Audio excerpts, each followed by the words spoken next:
Why have you done these things to me? You ungrateful spirits of the skies! I curse you! I curse you!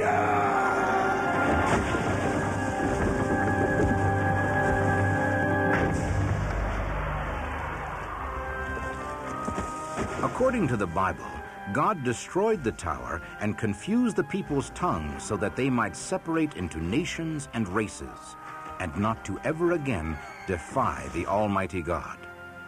This brings up the last part of this mysterious story. Is it possible that all of the languages and races of the world could have actually arisen out of the Tower of Babel incident? Fundamentalist Christians have tried to teach that the confusion of the languages came as a result of the building of the Tower of Babel. This cannot be proven either from historical data nor archaeological evidence. There are roughly 5,000 languages in the world today and 50 to 200 unrelated stocks. We can trace the best known of those languages, the Indo-European system, back to about 3000 BC, roughly the time of Babel. After that, we run into a blank wall. To give an idea how rapidly languages can change, here's an example from Beowulf, which is Old English. Volde gumen finden tonet himons weofate, sarigetiode, which translates into modern English as he wanted to find the man who had harmed him while he slept. If English could change that much in approximately 1,300 years, there's ample time for Indo-European to branch into 100 different languages in approximately 5,000 years. There's no reason to suppose that it would have taken any longer for any of the other language families to branch into their various denominations and derivatives. I can demonstrate quite simply that it is theoretically possible for all the races in the world today to have developed within a single generation after the Tower of Babel. Now this is called a Punnett square. The Punnett square is used by biologists to predict the distribution of genetic information.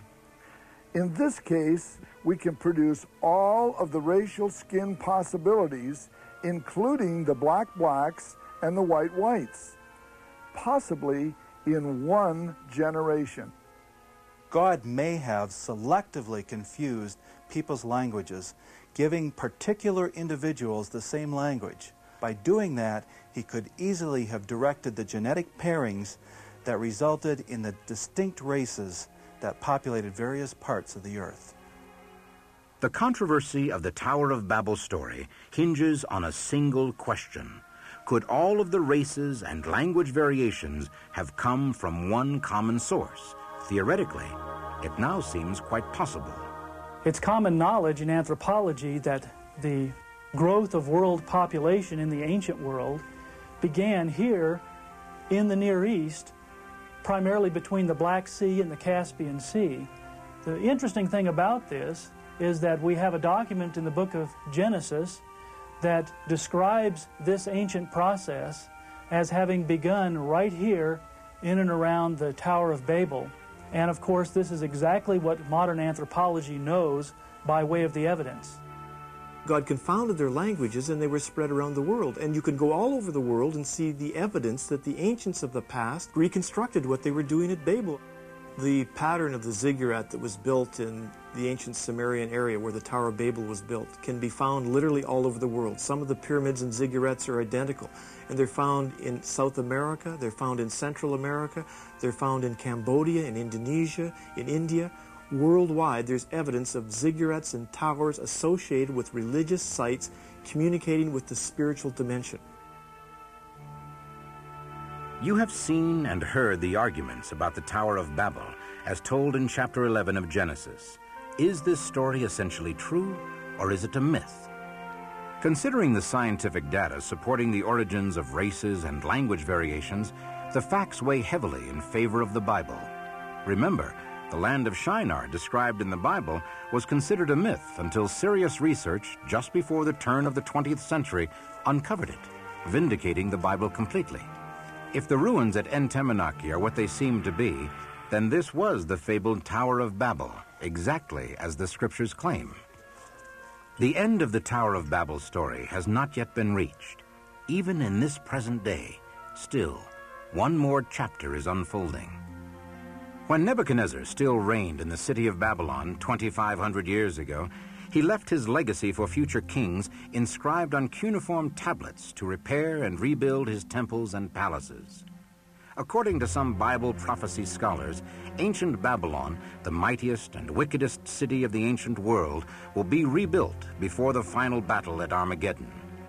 These ruins, lost for centuries under the shifting sands of Iraq, have now been fully uncovered.